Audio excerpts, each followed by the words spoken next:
बढ़ाएं अपना कदम सक्सेस की ओर शिखर करियर इंस्टीट्यूट के साथ। शिखर करियर इंस्टीट्यूट पूर्वी भारत में एकमात्र कोचिंग संस्थान जो एक्सक्लूसिवली है मेडिकल एंट्रेंस एग्जाम के लिए।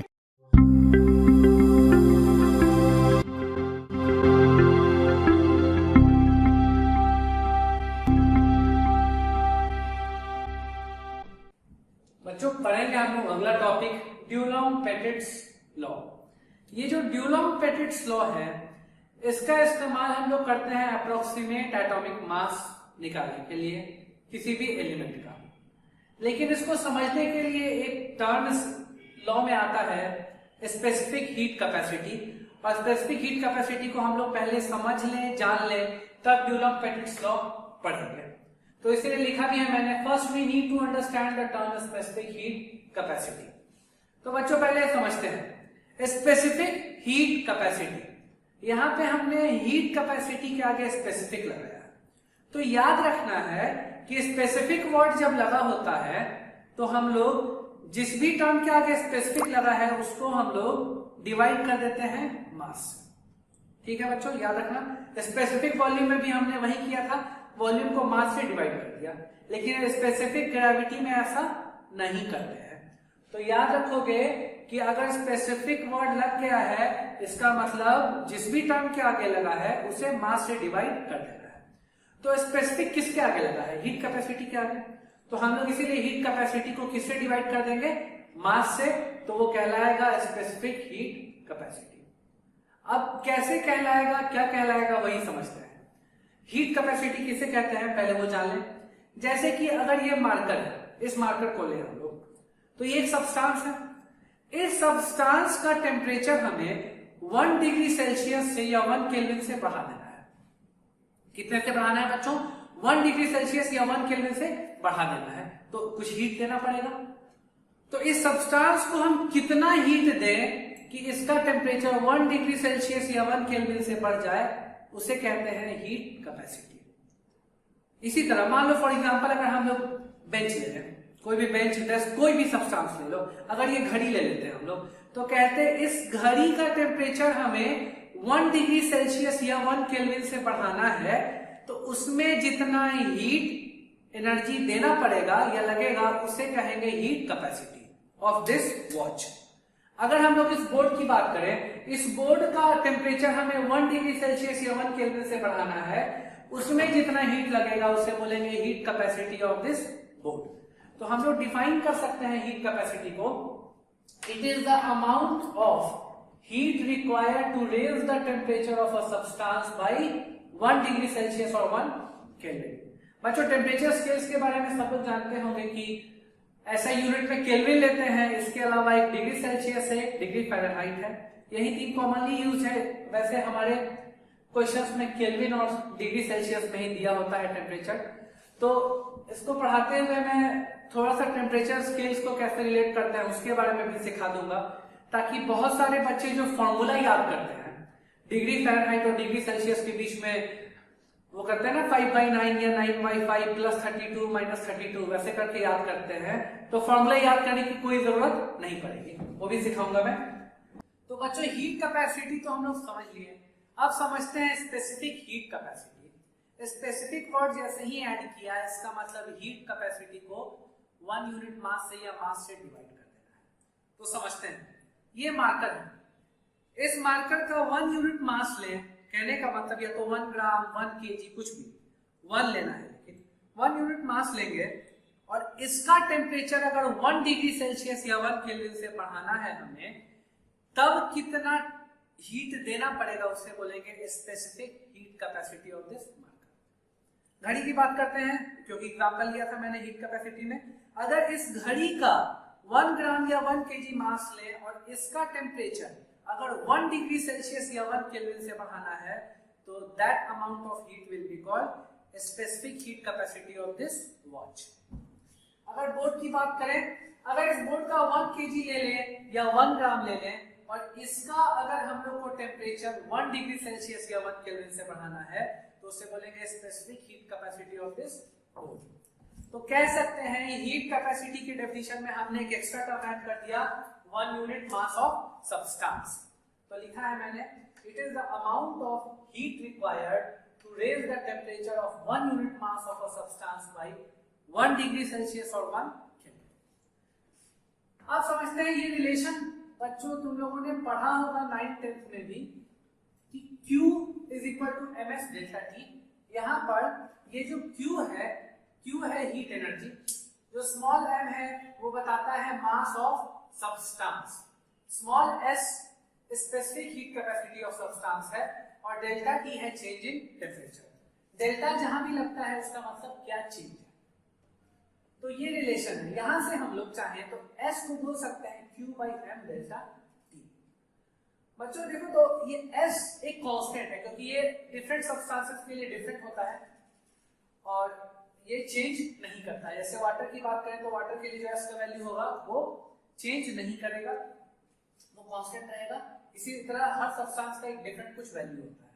तो ये जो S है इसको लिखा हमने Q/m डेल्टा T। अब मैं बताता हूं कि ये डेफिनेशन कैसे आया, खुद से समझते हैं सब लोग। कि मान लो कहीं पे लिखा रहे A is equal to B by C, तो हम लोग कह सकते हैं ना A is equal to B अगर C 1 हो जाए तो ये तुम्हें खुद ही समझ आ जाएगा। यही चीज यहाँ में भी अप्लाई करते हैं।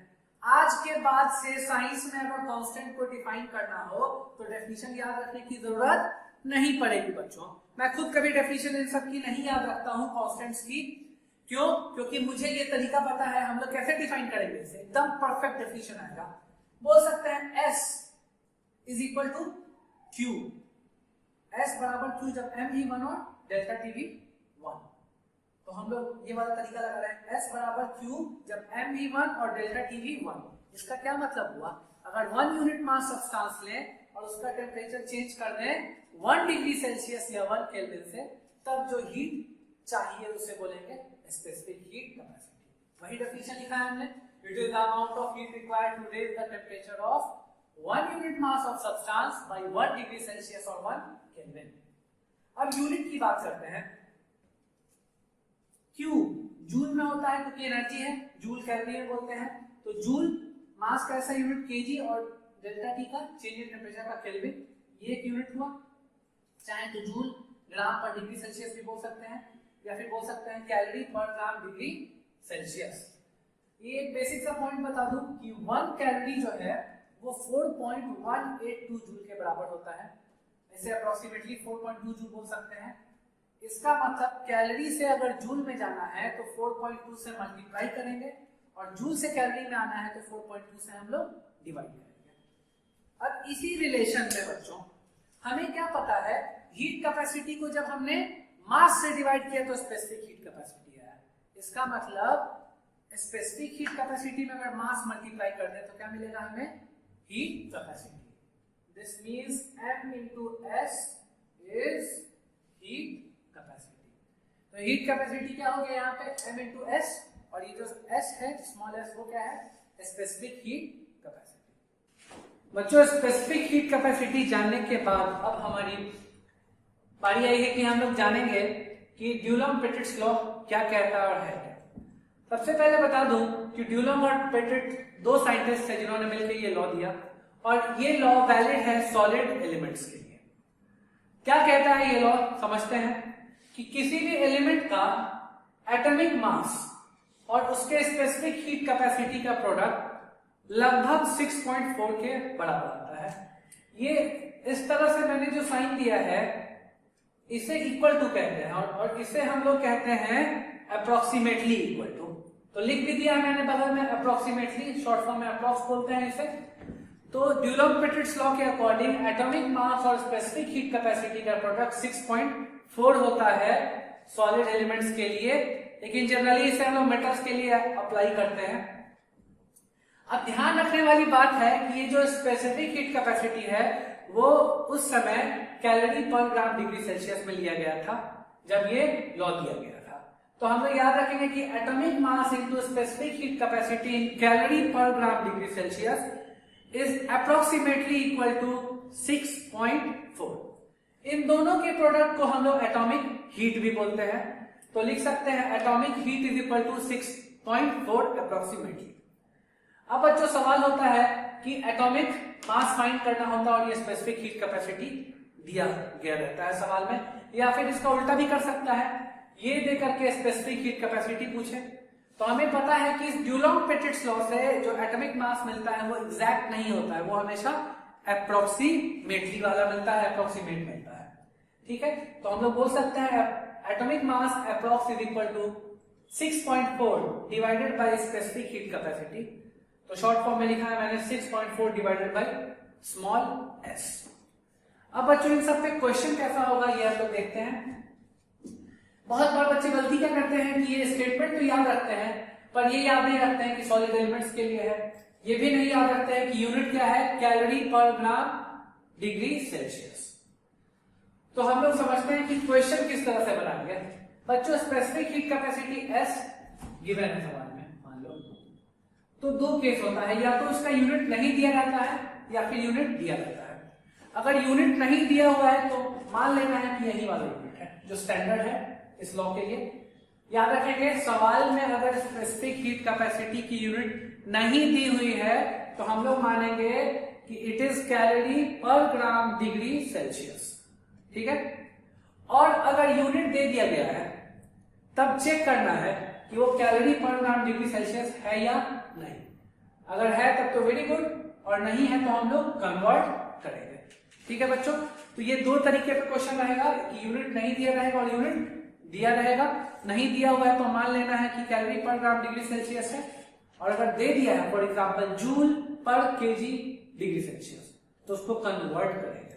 ठीक है, क्योंकि गलती बहुत बार बच्चे यही करते हैं कि कुछ भी यूनिट मान लेते हैं और हमेशा उन्हें गलत आंसर मिलता है।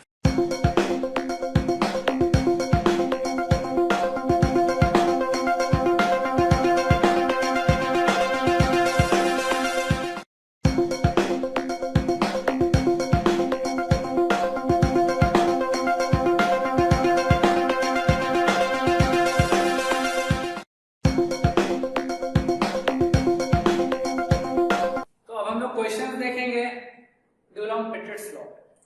पहला सवाल है specific heat capacity of a metal is 0.16, find its atomic mass. तो इस 0.16 के साथ कोई यूनिट लगा हुआ है क्या? तो नहीं, हर बच्चे को दिख रहा होगा कि कोई यूनिट नहीं है। तो मैंने क्या सिखाया है कि यूनिट नहीं है तो वही मानते हैं S is equal to 0.16 calorie per gram degree Celsius. अब हमें पता है एटॉमिक मास निकालना है अप्रॉक्स वाला, that is equal to 6.4 divided by specific heat capacity S। तो 6.4 बाई में S की वैल्यू है 0.16। तो दिख रहा है इसे हम जब सॉल्व करेंगे तो डेसिमल को आगे भेज देंगे 640 बाई में 16, दैट इज इक्वल टू 40 ग्राम पर मोल। इस तरह से बना लिया, क्यों? क्योंकि सवाल में यूनिट नहीं दिया हुआ था। अगला question, specific heat capacity of a metal is 0.64 joule पर gram degree Celsius, find its atomic mass. तो कोई बच्चा जिसे डुलॉन्ग पेटिट्स लॉ अच्छे से याद नहीं होगा वो हड़बड़ी में या जल्दी जल्दी लिखेगा atomic mass is equal to 6.4 by में S, और उसे दिखेगा कि वाह ये तो बड़ा अच्छा सा कैलकुलेशन है, और वो तुरंत इसको मार्क कर देगा 10 और खुश हो जाएगा कि मैंने आंसर निकाल दिया है। लेकिन ये गलत है, और मेरे शब्दों में तो ये बिल्कुल ही पाप है, क्योंकि उस बच्चे ने ठीक से डुलॉन्ग पेटिट्स लॉ को याद नहीं रखा कि यूनिट हमेशा उसमें S का calorie per gram degree Celsius में लेते हैं। यहां पे दिया हुआ है यूनिट 0.64 जूल पर ग्राम डिग्री सेल्सियस। तो पहला काम कि इसे कन्वर्ट करेंगे हम लोग calorie per gram degree Celsius में। कैसे कन्वर्ट करेंगे बच्चों? इसको कन्वर्ट करना है हमें calorie per gram degree Celsius में। तो दिख रहा है ये तो चीज वैसा ही है, बस जूल को कैलोरी में बदल रहे हैं ना। और अभी मैंने थोड़ी देर पहले लिखा था बोर्ड पे कि जूल से कैलोरी में जाना है तो किससे डिवाइड करना है? बोलो बोलो, 4.2 से करना है। तो हमें क्या दिखा? S is equal to 0.64 by 4.2 calorie per gram degree Celsius. तो अब हम लोग लिखेंगे atomic mass is equal to 6.4 by में specific heat capacity that is equal to 6.4। S की वैल्यू कितनी? 0.64 बाई में 4.2। तो दिख रहा है कि बच्चों ये 10 टाइम्स कैंसिल हो गया, इसीलिए मैंने इसे डिवाइड करके नहीं लिखा था। और ये 4.2 ऊपर जाएगा तो दैट इज इक्वल टू 42। तो एटॉमिक मास हो गया 42 ग्राम पर मोल। तो ये गलती बिल्कुल नहीं करनी है किसी भी बच्चे को कि यूनिट कुछ भी लिखा हुआ है अपने धुन में बनाया जा रहा है वो सवाल और गलत कर दिया। क्योंकि याद रखना हमारा जो एग्जाम है ऑब्जेक्टिव वाला है और उसमें बिल्कुल नहीं देखा जाएगा कि तुमने कैसे बनाया। सब्जेक्टिव होता तब ना स्टेप मार्किंग की जाती। तो अगर सही बनाया तो वेरी गुड, नहीं बनाया तो -1। और तो और ये जो गलत वाला आंसर है यही सबसे पहला ऑप्शन होगा। और बच्चे क्या गलती करते हैं जोश जोश में कि इतना खुश हो जाते हैं कि ये मैंने डिवाइड कर लिया 6.4 बाई 0.6410 और तुरंत मार्क करते हैं ए और खुश हो जाते हैं। तो ये गलती बिल्कुल नहीं करेगा। बच्चों जरा सा हम लोग टेम्परेचर स्केल्स के बारे में भी जान लेते हैं। 3 कॉमनली यूज टेम्परेचर स्केल्स हैं जिसमें हमारे सवाल में बेसिकली केल्विन या डिग्री सेल्सियस ही दिया रहता है। Kelvin scale, Celsius scale and Fahrenheit scale. Kelvin scale ऐसा यूनिट लेकर के चलते हैं, इसे हम लोग मानते हैं ये स्टैंडर्ड यूनिट है हमारा, स्टैंडर्ड इंटरनेशनल यूनिट। इसको के से लिखते हैं। डिग्री सेल्सियस से हम लोग डिनोट करते हैं सेल्सियस स्केल के टेम्परेचर को, डिग्री जरूर लगाते हैं सी के आगे। और फ़ारेनहाइट स्केल में भी टेम्परेचर के साथ हम लोग डिग्री एफ लिखते हैं। अब समझते हैं कि ये सब क्या क्या लिखा हुआ और कैसे रिलेशन सबके बीच में हम लोग निकाल करते हैं।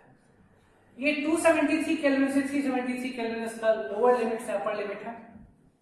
इसका 0 डिग्री सेल्सियस से 100 डिग्री सेल्सियस, ये सारा हम लोग वाटर के टर्म्स में बोल रहे हैं। मतलब वाटर का एक हम लोग देख रहे हैं जब आइस से हम लोग वाटर बनाते हैं मींस मेल्टिंग पॉइंट, और ये जो अपर वाला लिमिट है ये क्या बता रहा है वाटर का बॉइलिंग पॉइंट। अगर हम लोग फ़ारेनहाइट स्केल में बात करें तो that is equal to 32 degree Fahrenheit and 212 degree Fahrenheit. बच्चों हम सब जानते हैं कि हमारा बॉडी टेम्परेचर कितना होता है 37 डिग्री सेल्सियस। तो उसे केल्विन में और फ़ारेनहाइट में भी हम लोग कन्वर्ट करके बोल सकते हैं। दिख रहा होगा कि यहाँ पे 100 का इंटरवल है, दोनों लिमिट्स में डिफरेंस है तो डिफरेंस इज इक्वल टू 100। यहाँ पे भी 100 का डिफरेंस है और इस बगल वाले इस फ़ारेनहाइट में भी देखें यहाँ पे डिफरेंस है 180 का। तो अब समझते हैं कि रिलेशन कैसे आया। इन दोनों में चूंकि 100 का, दोनों में 100 का है डिफरेंस, इसीलिए इसमें अगर 1 आगे बढ़ेंगे तो यहाँ पे भी 1 आगे बढ़ेंगे, यहाँ पे अगर 10 आगे बढ़ेंगे तो यहाँ पे भी 10 आगे बढ़ेंगे। बस फर्क क्या है कि 0 degree Celsius is equivalent to 273 kelvin. मतलब 1 इसमें ऐड किया तो ये 274 बन जाएगा। तो बोल सकते हैं कि केल्विन का temperature is equal two degree Celsius plus 273। In short इसको उल्टा कर दें, डिग्री सेल्सियस क्या होगा केल्विन माइनस 273। अब बच्चों फ़ारेनहाइट और सेल्सियस के बीच का जो रिलेशन है बच्चे रखते हैं, ये फॉर्मूला याद किया करते हैं। मैं बोलता हूं बिल्कुल याद करने की जरूरत नहीं है क्योंकि बहुत ही अच्छी सी टेक्निक है जिससे हम लोग कोई भी टेम्परेचर स्केल हो, जरूरी नहीं कि केवल ये दोनों हो, इसके अलावा एक्स वाई जेड कुछ भी हो टेम्परेचर स्केल सबको रिलेट कर सकते हैं। बस एक बेसिक सा कॉन्सेप्ट है, जो भी स्केल है टेम्परेचर का उसे लिखेंगे माइनस करके उसका लोअर लिमिट लिखेंगे, ठीक है, और डिवाइड करेंगे किससे, इस इंटरवल से कि कितने का डिफरेंस है, मतलब upper limit minus lower limit. तो कह सकते हैं scale minus lower limit by में upper limit minus lower limit is always equal. यही चीज हमने फ़ारेनहाइट का भी किया। डिग्री एफ लोअर लिमिट में 32 माइनस 32 बाई में पूरा इंटरवल 180, दोनों को बराबर कर दिया। अब 20 से कैंसिल होगा, ये 5 बार ये 9 बार। अब इक्वेट कैसे करेंगे, इस 5 को उधर ले जाएंगे तो डिग्री सेल्सियस क्या हो जाएगा बच्चों, डिग्री सेल्सियस हो जाएगा 5/9 टाइम्स डिग्री फ़ारेनहाइट माइनस 32। और अगर डिग्री आप निकालना है तो 9 को इधर लाएंगे, 9 डिग्री सेल्सियस बाई 5 प्लस 32। तो इन शॉर्ट कुछ भी दिया रहे कोई भी टेम्परेचर स्केल, तो temperature scale minus lower limit by में upper limit minus lower limit कर देंगे। इस तरह से हम लोग फाइंड कर सकते हैं सबके बीच का रिलेशंस। और अच्छे तरीके से समझना है, एक एग्जांपल ही ले लिया मैंने। मान लेते हैं डिग्री एक्स एक आर्बिट्ररी टेम्परेचर स्केल है। आर्बिट्रेरी मतलब अपने मन से मान लिया कुछ भी, कोई भी टेम्परेचर स्केल है डिग्री एक्स, इसका लोअर लिमिट दिया हुआ है, ये दिया हुआ है कि 50 डिग्री एक्स से 250 डिग्री एक्स तक है। तो इसका रिलेशन हमें निकालना है डिग्री सेल्सियस से डिग्री फ़ारेनहाइट से। तो क्या करेंगे, क्या सीखा है हमने, अगर डिग्री सेल्सियस से रिलेशन निकालना होता बस तो लिखेंगे degree Celsius minus lower limit of degree Celsius जो कि 0 है, डिवाइडेड बाई में upper limit minus lower limit, तो वो क्या है 100 आता है डिग्री सेल्सियस में। अब इस x वाले का बात करते हैं, तो डिग्री x माइनस इसका लोअर लिमिट कितना है बच्चों 50, तो -50 कर दिया है, divided by upper limit minus lower limit 250 minus 50, तो ये कितना है degree Celsius by 100 is equal two degree x minus 50 by में 200, ये 0 0 कैंसिल हो जाएगा दोनों तरफ, तो ये कितना है degree Celsius is equal two degree x minus 50 by 2। इसी तरह अगर डिग्री f से रिलेट करना होता तो क्या लिखते हैं, डिग्री f माइनस 32 बाई में 180 is equal two degree x minus 50 by में 200, और हम लोग इसको क्या करते हैं सॉल्व कर लेते हैं, ये 9 बार और ये 10 बार, तो आ जाता सॉल्व करके बच्चों कितना आता है degree f minus 32 is equal to 9 by 10 times degree x minus 50।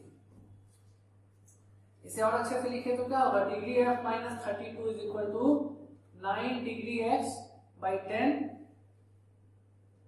Minus 45, 5 times होगा माइनस 45, अभी उधर जा करके प्लस में हो जाएगा तो कितना आएगा degree f is equal to 9 by 10 degree x minus 45 और प्लस 32 करेंगे तो बच्चों ये आ जाएगा माइनस 30।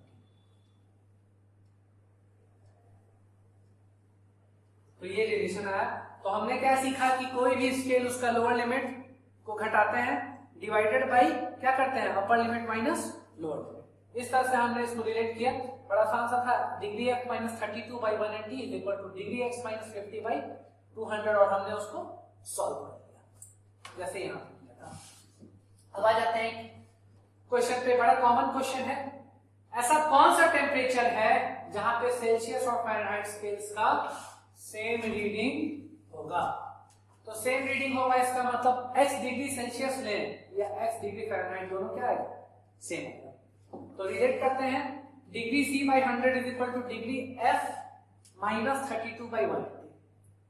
इसके जगह भी x पुट करेंगे, इसके जगह भी x पुट करेंगे, तो x by 100 is equal to x minus 32 by में 180, ये 5 टाइम्स ये 9 टाइम्स, क्रिस क्रॉस मल्टीप्लाई कर देते हैं, क्रॉस मल्टीप्लिकेशन 9 इंटू x और उधर 5x माइनस 160, सॉल्व करके आया 4x is equal to minus 160, तो x is equal to minus 40, मतलब टेम्परेचर क्या है माइनस 40 डिग्री सेल्सियस और माइनस 40 डिग्री फ़ारेनहाइट।